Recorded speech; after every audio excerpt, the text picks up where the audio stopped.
Gjithashtu pejgamberi sallallahu alaihi wasallam tha dy gjëra nëse i bëjnë njerëzit, Zoti do t'i fusë në xhenet dhe do t'u afali gjunahet. Të thonë mas çdo namazi 10 herë subhanallah, 10 herë elhamdulillah, 10 herë Allahu akbar, 10 herë la ilaha illallah, 10 herë Allahu akbar, fahunna 50 janë 50, po tek Zoti shkruhen 500. E nëse njeriu këtë e bën në çdo namaz, shkruhen tek Zoti 1500. Në çdo namaz nuk kuptohet mbas namazit farz.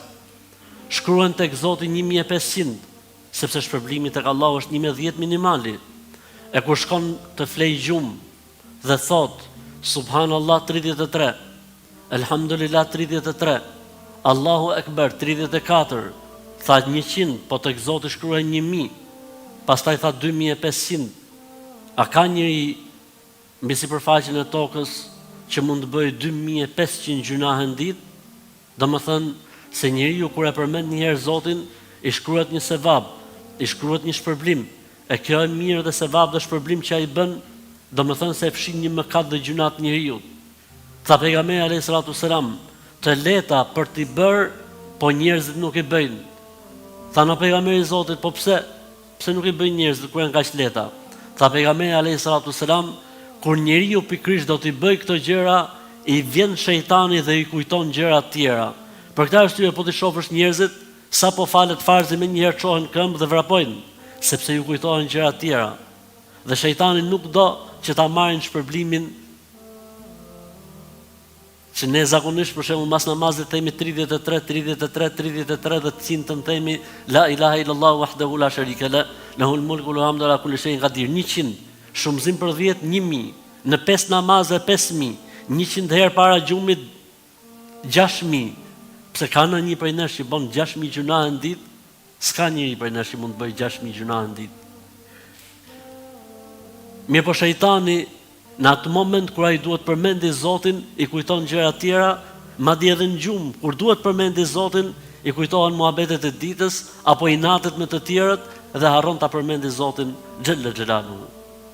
Për këtë arsye i dërguari Allahu sallallahu alaihi wasallam tha kelimetani khafifetani ala lisani thaqilatani fil mizani habibetani ila arrahman subhanallahi alazim wa bihamdihi subhanallahi wa bihamdihi. Tha dy fjalë të lehta për gjuhën, po që peshojnë shumë në peshorën e ditës kiametit, që Allahu xhella xhelalu i do shumë.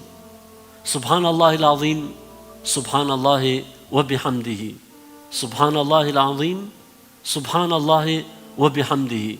Pra njeriu në këtë lloj forme të përmendjes Zotit, në këtë lloj adhurimi, nuk ka nevojë të jetë me abdes, nuk ka nevojë të rinë këmbë, nuk ka nevojë të drejtohet nga qabja, nuk ka nevojë të jetë i pastër. E rëndësishme është ta përmendë Zotin xhella xhelaluhu. Kana yadhkurullaha fi kulli ahayinihi. I dërguari Allahu sallallahu alaihi wasallam e përmendte Allahun xhella xhelaluhu në të gjitha rastet, në të gjitha format. Kjo formë e përmendjes Zotit xhella xhelaluhu, pra duke thënë subhanallah, në Kur'an është përmendur shumë herë. Aq herë saqë Allahu xhella xhelaluhu e përmend për veten e tij në të trija kohët, thot Zoti i Madh, sabbaha lillahi ma fi samawati wa ma fi al-ard. E ka vlerësuar nga çdo emet Allahun dhe e ka lavdëruar Allahun çdo gjë që është në qiell dhe në tokë. Dhe ka thënë yusabbihu lillahi ma fi samawati wa ma fi al-ard. E madhron dhe e vlerëson dhe e lavdëron Allahun dhe e vlerëson atë nga çdo emet, çdo gjë që është në qiell dhe në tokë. Dhe ka thënë në formën urdhërore sabbih isma rabbikal a'la. Vlerësoje, lavdëroje, madhëroje Zotin tënd, sa ai është më i larti, ai është meritori.